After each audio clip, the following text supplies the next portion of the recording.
I think this candidate might be fake. I'm like, well, what do you mean? He's like, well, when he's talking, he's sitting way back here like this, and he's kind of talking like this, and we're like, well, wait a minute. And I'm not a lip reader, obviously, so I don't have a clue what I'm doing. But the only way that I could tell, because the room was kind of dark and so forth, is you would hear the person breathe, but you wouldn't see the person's chest rise. You know what I'm saying? So I'm like, that guy's fake. We're not starting this consult. This is the Pass the Pitch podcast with Anna Frazzetto. Each episode, we sit down with bold thinkers and industry trailblazers to uncover the strategies, stories, and sparks of inspiration that drive growth and transformation.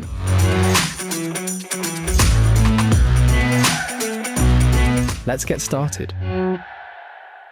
Well, hello, and welcome to Pass the Pitch podcast. Today, I get to spend some fun time with Brian Marcum, who's the CEO and founder of Golden Technology. Brian, what I love about your LinkedIn is you keep it really simple in the about section. You talk about you want to enable customers, empower employees, and engage the community. How perfectly said. Also, for the past 18 years, you've been really passionate about customer excellence while empowering your team and your organization. We had the opportunity to meet at TechServe, Yes. and it's terrific to have you here today. Well, thank you very much, Anna. It's very nice to be here. I appreciate the opportunity. Excellent, excellent. So why don't we just jump right in? I have a few questions, and I always like to start talking a little bit about leadership. We've both been in the business for a few years, and I'm sure just a few, right? And I'm sure there's some leadership lessons that we can, talk about. But what I always like to ask is, what's the most unexpected leadership lesson you've learned, and how has it shaped the way you guide your team or your organization today? Wow. There's there's quite a few lessons that I can find over my many years of doing this, and I refer to them as kind of these Kairos moments where my thinking was going this way, and it kind of flattened out, and something happens, business or family or personal, and you got to stop, and that's when you either go this way or you go down as far as you do. And so the times where I have been successful in doing that, I refer to those as kind of Kairos moments. Um, one of the biggest ones, and this one is kind of the crutch of all of them, is there's actually two stories of golden technology. I call it Golden 1.0 and Golden 2.0. And so after coming out of university in the early 90s, I moved out to Silicon Valley. Uh, fell in love with the whole dot-com world, and just everybody was making millions of dollars. You'd go to restaurants and there'd be an admin and a couple of people sitting there that were 22 years old. They're talking about the 3 or 4 or $5 million that they made the previous week, and I'm like, $1 million. And so I started Golden at that time because I was a sales manager for a startup. We went public. I didn't become a multimillionaire, but I made enough to start this business. And I ran it thinking I knew everything at 27, 28 years old. And so out there, it was like, work hard, play hard, work hard, play hard. And that's what we did. I hired my friends.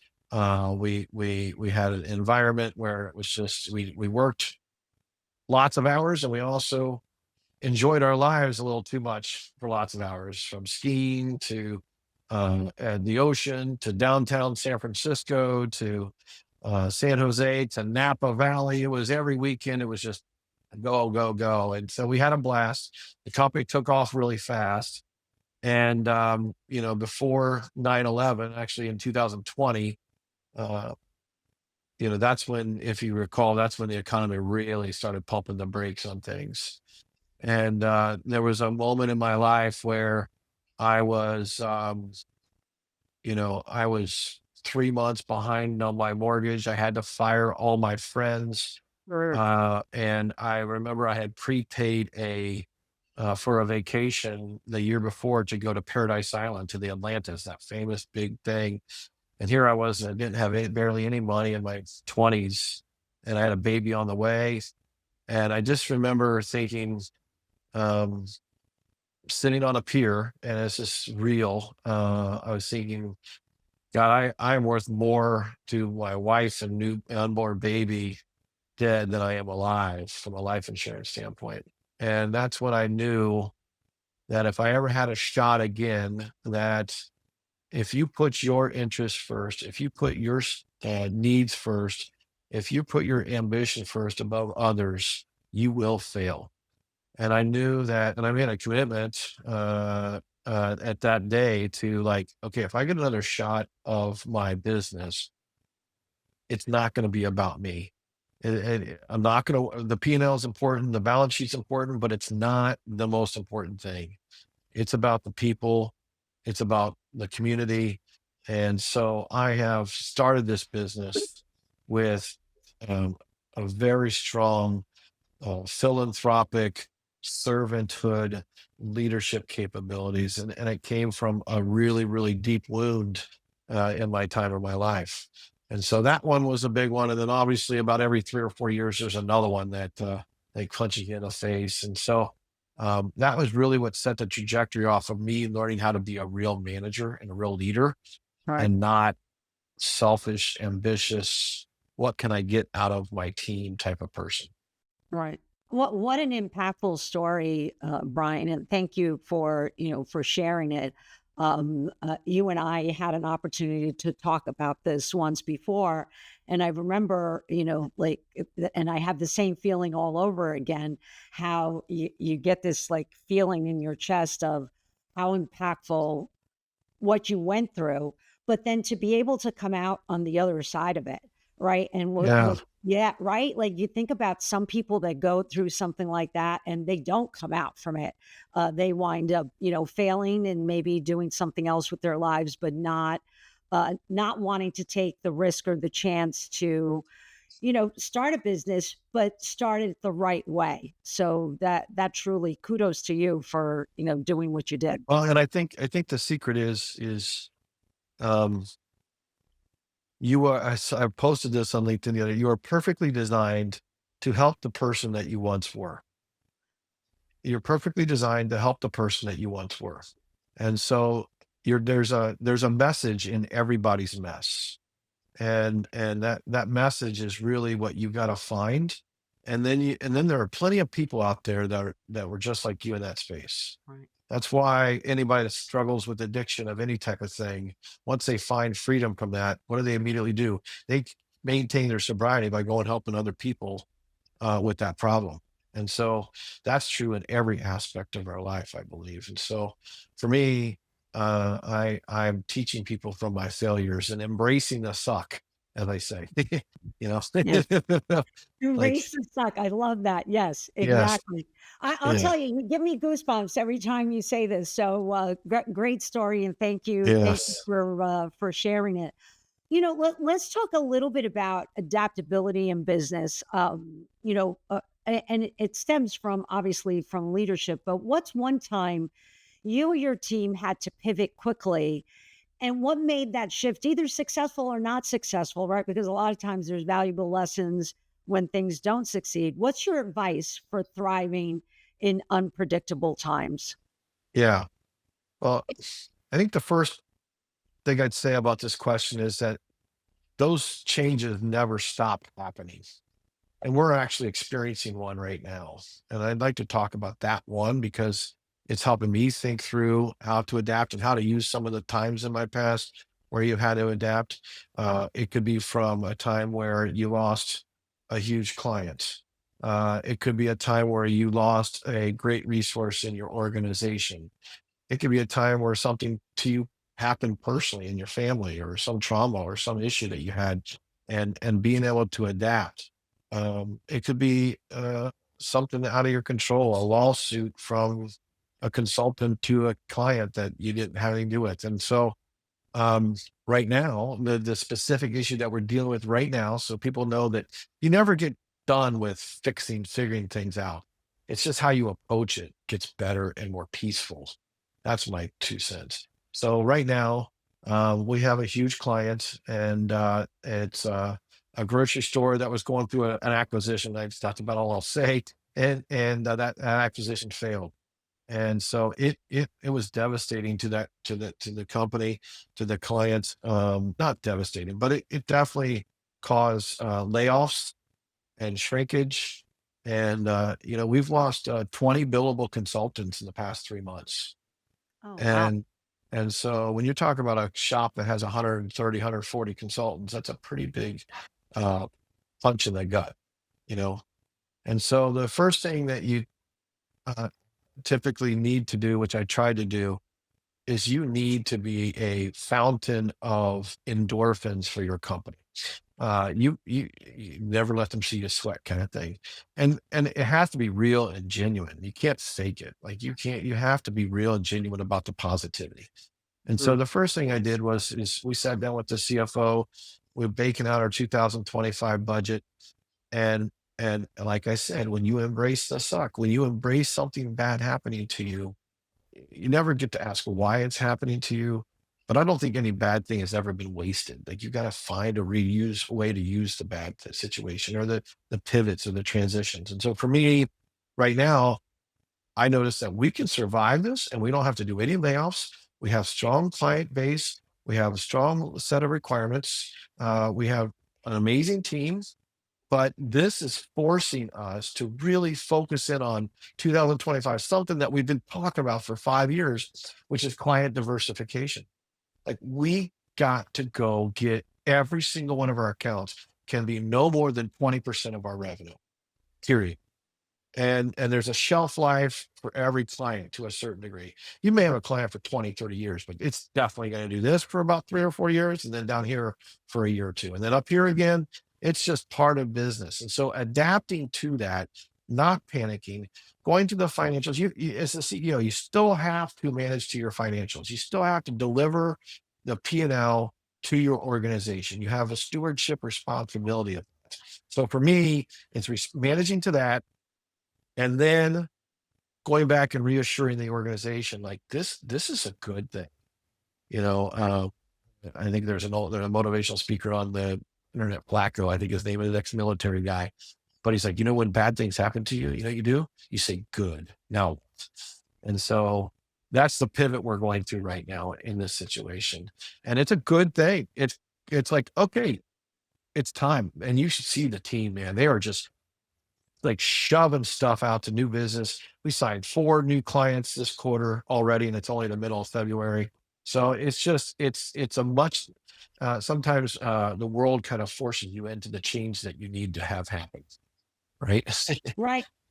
Right. So it's actually, a blessing in disguise, right? If you think about it, and what a great way to pivot, to take the opportunity to really motivate your team versus wallowing in it and saying, woe with me, what are we going to do? We're losing so much momentum from our largest client. That is just on a side note, that is a dangerous thing that happens to companies, and it's not intentional. I think what winds up happening is you fall into it by accident, where you wind up with the dominant client, which it helps fuel the business Yeah. because it's growing so fast. So it becomes a little bit like the cocaine, right? Because you're like, okay, yeah, more. Let's keep growing it, keep growing it.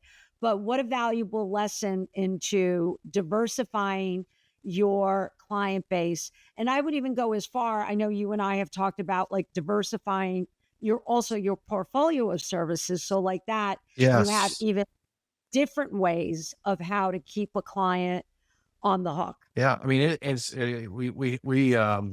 we follow there's many medium-sized businesses do. It's called Entrepreneur Operating System, EOS, and Yes. it consists of like yearly planning and then quarterly planning and then weekly pulse meetings.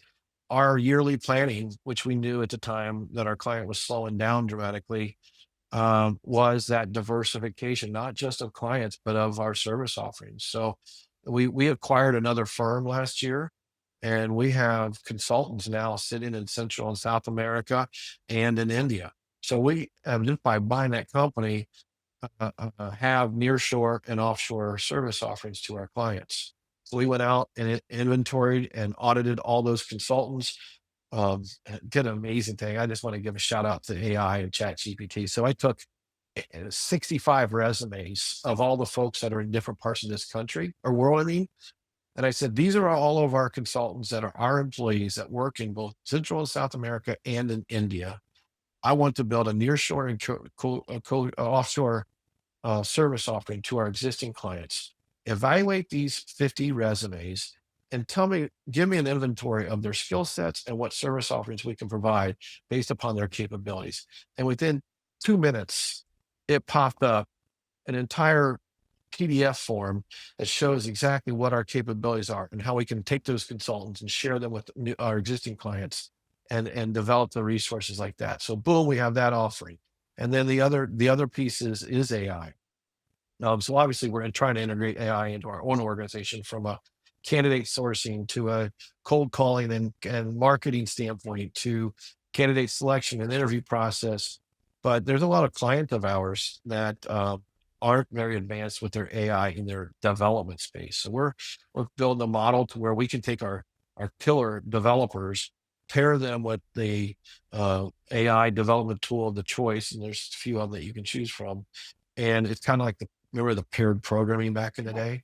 It's paired programming with a developer and an AI tool. And we're going to go help our clients implement that. So there's just a couple different things of diversification of our service offerings. That's fantastic. I love that. And that so much has happened since the last time we spoke. So that's great. Great to hear. Yes. And so I don't know. Well, we were at that conference together, and I don't know about you, but every breakout session had AI in it. I, You know, It did. And you know what? And I have to tell you, there's still a stigma with AI actually, I was just having this conversation with my husband the other day that we were talking to. He was also a technologist. And there's still like this fear about, oh no, we can't do this. We can't use AI for this, or it's not creative because you're using AI. But the reality is it's a valuable tool and it's a matter of how you use the tool, right? oh, yeah. It's a tool. Why not use the tool? Just like we've used other automation techniques in the past, this is just another one of those tools that can be added to the mix. Yeah. And it definitely, in creativity wise, you can still be a writer and still write wonderful fiction, nonfiction writing. But at the end of the day, for the most layman, it's a huge. As a matter of fact, I am on the board, or used to be on the board of a local school here, and when AI first came out, they put out all these instances to keep the kids from using it to do their papers and so forth. And now you talk to those same teachers, and they're like, "No, we've embraced it, and it's part of our training and our learning because if not, our kids are going to get left behind in the technologies." Right, So, exactly. Oh, fantastic. So, okay, Brian, let me ask a little bit about personal branding and authenticity. How do you balance staying authentic while building your personal or organizational brand? What's one thing you think people get wrong about this? well, I am still not struggling, but I still have this um, gut in my stomach about personal branding. Not, it's just I don't know what it is, but I'm joking, not joking. It's like I remember when my marketing director came to me and said, "Here, read this book," and it was called The Founders Brand or the Founders Podcast or Marketing for the Founder, and I'm like, dude, the last thing I want to do is have a podcast. The last thing I want to do is have stuff about me out there. Like, look at this. I'm a 54-year-old Gen Xer. I'm not gonna do TikToks for everybody, And so, and they're well, they don't want to talk to me. What are there's nothing. And they're like, trust me. So I read the book and I'm like begrudgingly, I'm like, okay, let's do it. And so now I'm starting to have fun with it. I'm starting to enjoy the conversations. And if I have something to share, great. But it's about these situations where, I'm coming on yours and you're going to quid pro quo me and come onto mine and share the shared value on mine. And it's a lot of fun. And it's not about the founder. It's not like my brand is not about me. And that humility, I gotta keep in check. Like I pride myself on being humble. That didn't make any sense. That's an oxymoron. And so I just don't want to be that guy. I'm not looking to be the beast, and so, or any of these social media gurus. but at the same time, if it's going to help our company grow, it's going to help my sales reps land new accounts. It's going to help the marketing and our recruiters find good consultants and deliver good projects to our clients. And if it helps, then that's what it's really got to be. What's your motive, really? What's your motive about personal branding? And it's about growing revenue for the company, which helps create jobs, which betters people's lives, which creates us in our slogan for Gold, which is developing people. We develop people. And so I'm having fun with it. My college age daughter does the branding for our foundation Golden Community, which is a lot of fun. She's way more advanced at 20 years old than I ever would be on social media. But so, yeah, personal brand is incredibly important. And to pivot that, some folks have a brand that already for themselves coming into our company that may not be great. And and so it means that they use their Instagram to trash talk with their friends, or they're arguing politics on Facebook, or they're dropping F bombs here or there. They've already kind of established that brand. And I'm like, dude, those are things that carry with you forever. Like They it's gonna do. it's gonna carry with you forever. And so if you want to sit and argue politics with somebody, do it over a glass of wine. Don't sit there and do it on. You're not convincing anybody of your perspective of things on freaking Facebook or LinkedIn or social media. So, Mm. and I just think it's so at the end of the day, there is the importance of building your personal brand. Even the sales reps, we call them BDM, business development managers, account executives, their brand is important, and their brand is with them on a regular basis. And what I have found about this is what's really cool, is if you can build your personal brand up for you, it's with you for your entire life. And so if you don't end up at the same company for the rest of your life and you go with you, your brand continues to grow. And that's if you watch some of these, like the top folks like Grant Cardone, and I'm just watching some of these folks, they are the money making machine, not their companies. So their brand is so strong in social media that they could sell my vitamin pill box and tomorrow sell a million of these, and they don't even know uh, um, anything about a vitamin pill box because it's their mechanism. So if you can build that for your company, well, that's great. Eh, And then the other piece of it is if it's on your personal side and you're an individual contributor or a mid-level manager, you got to start now, and you got to make sure you clean up all that junk in your past and just make sure that brand is right. Right. So you hit so many great, golden nuggets here in the conversation. I just want to highlight a couple of things. Yeah. So sorry, I was all over. Oh, no, no, no. This is great. I mean, like Brian, I agree with you. People buy from people. So your brand becomes synonymous with golden technology and vice versa, which is a great thing because it becomes relatable to whoever is buying services. It becomes relatable because they're like, oh, yeah, I saw Brian. He was talking about this particular subject matter. I definitely trust that company. Yes, I definitely want to give them the business. It's the same thing with me with the AFM Strategic Partners. People are not going to buy from AFM Strategic Partners. They're going to buy from Anna because they know Anna, right? That's It right. becomes like synonymous where you say company name and your name. And the other point that you hit, which is like one of my, one of the points that I drive with all the young adults in my family is that be careful of what you're posting today because in any company that I worked, every time I would hire a salesperson, one of the things that we would do is we would take a look at their social media footprint. And we Absolutely. would find any of the items that you mentioned where, they're like trash talking or they're taking pictures that are not appropriate and because they're hanging out with their friends. But what happens is that lasts forever. And then it's like, do I want that reputation to represent my company and my company brand? That's right. And the answer is no. So clean it up, get rid of all the stuff you have out there and Yes. start putting on a good face moving forward. Well, yeah, and you can still be genuine. You can still be real. You don't have to stop being Anna. You don't have to stop being Brian. But there's there's a positivity that you bring. and that's what you want to bring.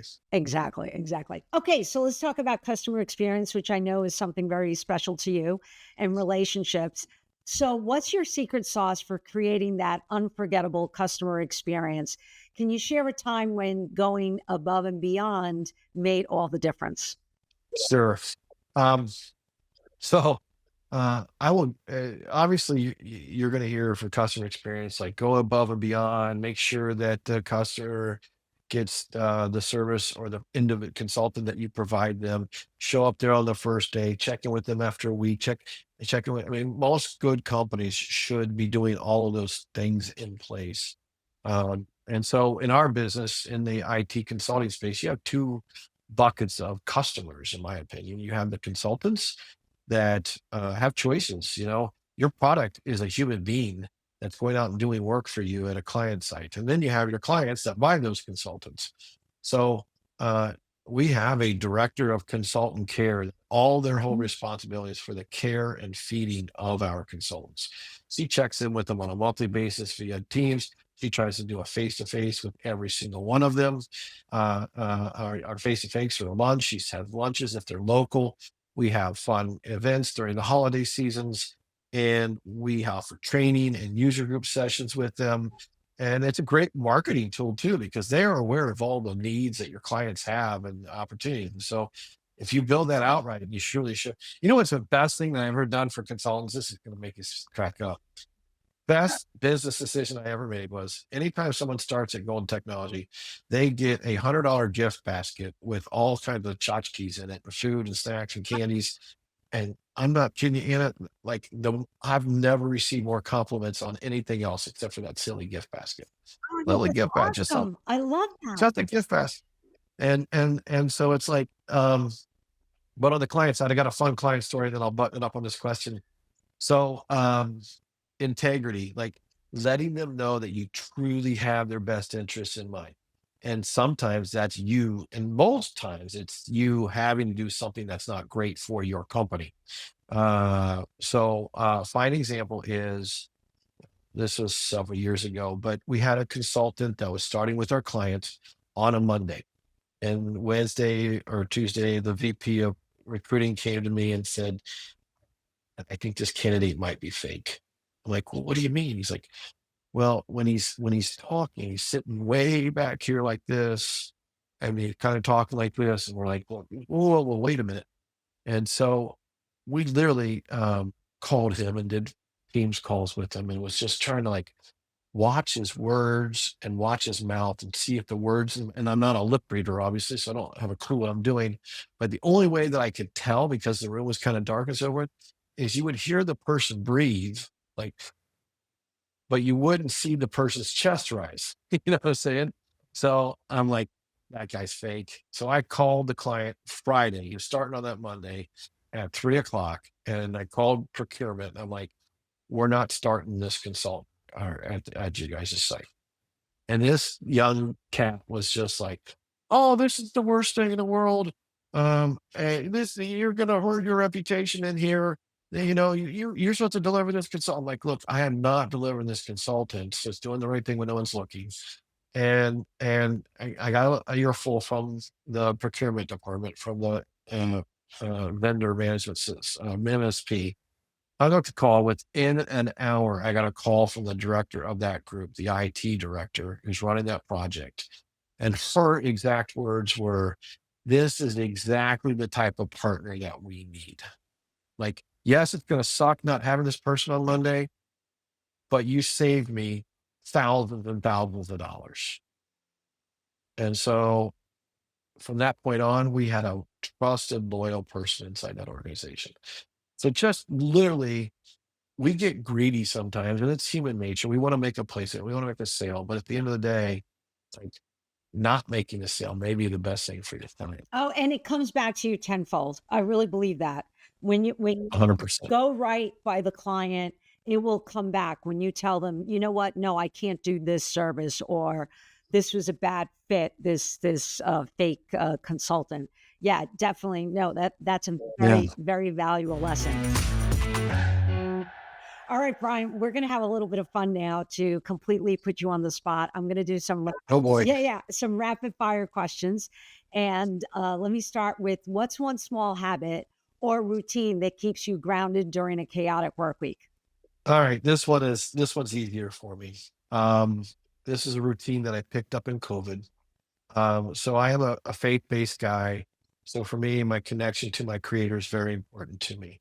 And so for me, during COVID, I had some time on my hands. I started on these reading projects, getting through this through the Bible through a year, getting through this through a year, this book, and I started reading, and I created a routine in the morning. And I get up, and as you get older, it's easier to get up earlier. For some reason, you don't need the 8 or 9 hours. You need like 7 or 8. Right. So I get up like at 5 o'clock, 4:30, 5 o'clock in the morning. I go downstairs, I turn my little gas fireplace on. I let the dog out. I go make myself a glass of water, hydrogenated water. And then I go make my cup of coffee, and I call it my God chair. I sit in this chair by the fireplace, and I just sit there and I read, and I will spend a full hour. And it didn't start that way. It was like maybe 10 minutes, maybe 5 minutes, maybe I'd do it 3 times a week. And I just kept on building that muscle up for reading, and just spending that time in quiet time and meditation and journaling and praying, and like, that is my favorite time of the day. No question about it. That's fantastic. And actually, today I just had a conversation with somebody where they talked about faith over fear, and Yes. similar, concept. So I think that's beautiful. Definitely Yeah, it's been make a us it is literally grounds me, and I'm like, I get done with that, and I'm like, bring it on. Whatever is gonna happen to me the rest of the day, bring it right. on. It kind of arms Yeah, you. It arms you for like whatever for else is sure, coming. Yeah. for sure. Okay. So, That one was easy. yeah. If you Yeah. could teleport to one place for a quick brainstorming session, where would it be? I got two of my favorite places on the planet Earth is either up in the mountains in a cabin, or in the tropics of beautiful blue Caribbean Ocean with white sand. And so you put me at either one of those places, and I'm a happy, happy camper, especially if I have loved ones around. But if you put me in a cabin with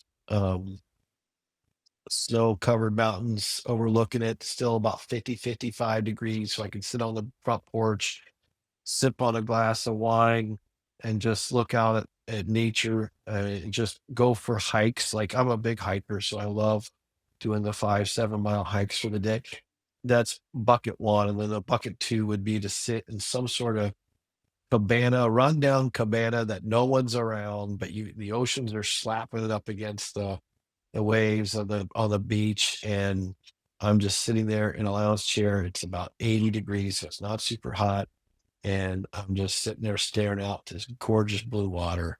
And I got 2 or 3 books ready to read, and that's another heaven spot for me. So there you go. There's my two Oh my spots. God. I gave you two. First of all, you paint it so nicely. Like you should be a writer. I'm like, I'm in the mountains and I'm in St. Oh, John's. well, yeah, I think that those are it's definitely not out there when it's like 14 degrees outside today. So I know. Yeah, today is not a good day to be in the mountains for sure. But yes. if you had to name your personal business anthem, what would it be?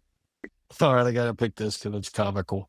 Um, so my wife and I, we had a long, um, we had a long engagement period, and so we dated in college, and then broke up for a while, and then got back together. So our song that we danced to in our wedding was, oh goodness, Shania Twain's "Still the One." Uh, yeah, and the funny thing is the words in there is, "They thought we'd never make it." And so we had all the naysayers in the audience of the wedding reception. So maybe a song that said they thought I'd never make it, or we never make it. I don't know. I don't know.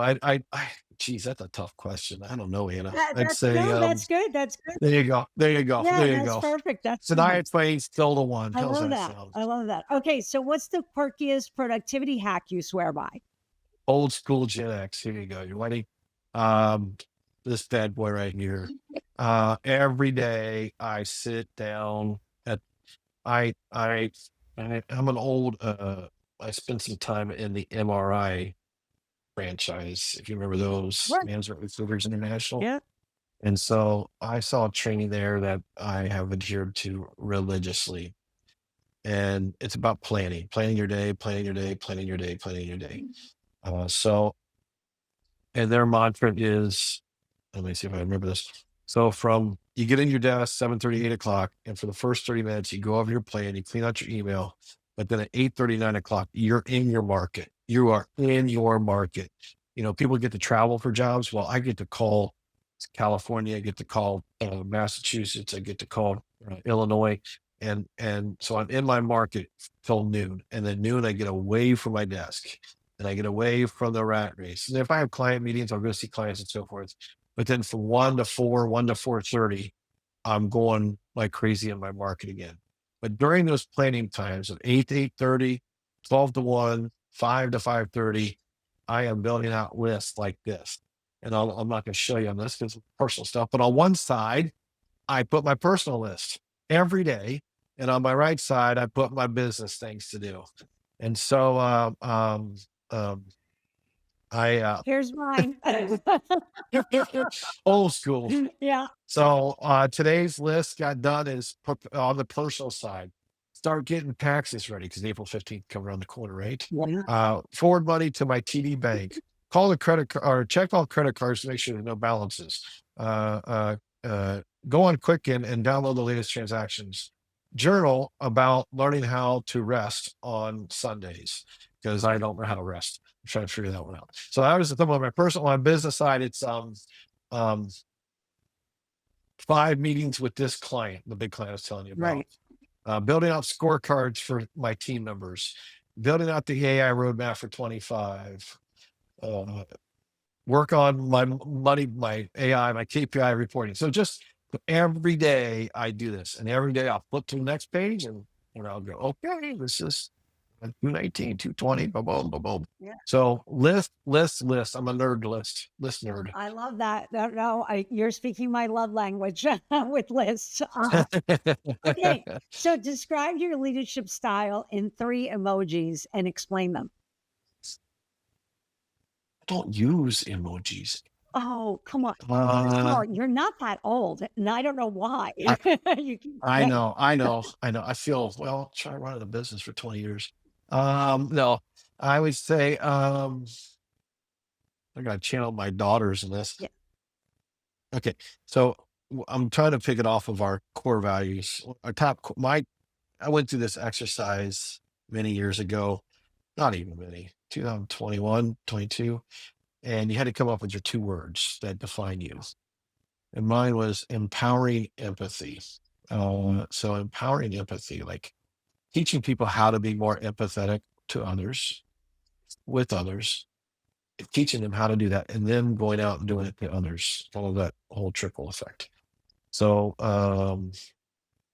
empower, I guess, would be the fist bump guy. Yeah. Is that Yeah, one? fist bump, Fist bump or guy? it could be like the, Yeah. yeah. Yeah, empowerment. Yeah. And then empathy would be I don't know, the happy face guy hugging the Oh. heart. Yeah, hug. Okay. Who doesn't need a hug? Yeah. Like everybody likes. Well, my wife doesn't love hugs. Really. That's a different there's- podcast. Yes, I didn't mean it that way. She is not a cookie silly person. This isn't marriage therapy. Oh, I'm on the wrong podcast. Oh. Oh. No, that's good.